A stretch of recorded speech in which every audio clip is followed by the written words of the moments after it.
Shalom, shalom, bien-aimés. Rhapsodie des réalités du mercredi 30 juillet 2025. Notre thème d'aujourd'hui est l'ascension glorieuse de Jésus. Alléluia.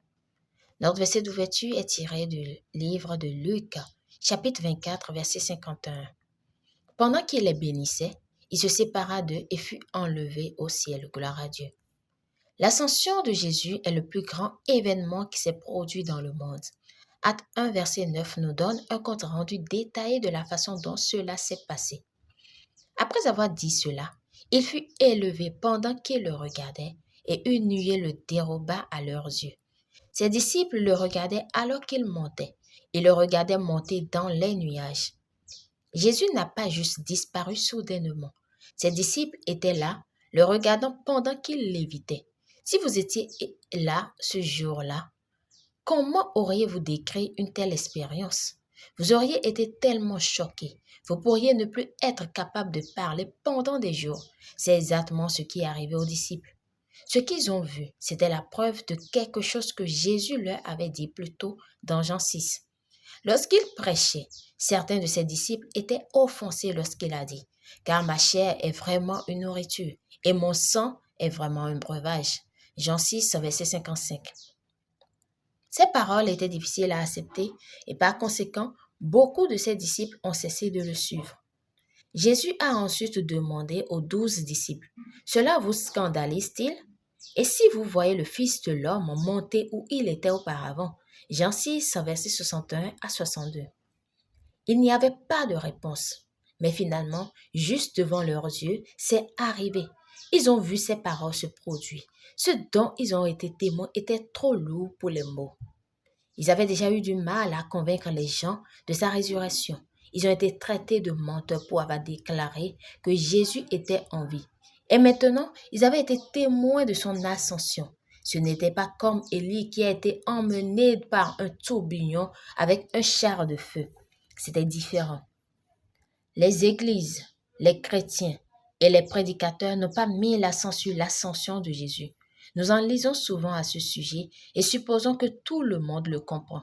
Mais c'était le plus grand événement qui s'est passé sur terre. La résurrection est cruciale parce que notre salut est basé sur elle. Mais l'ascension est la preuve de quelque chose de plus remarquable. Son autorité suprême, sa domination, sa seigneurie et son règne éternel. Béni soit Dieu. Alléluia. Prière.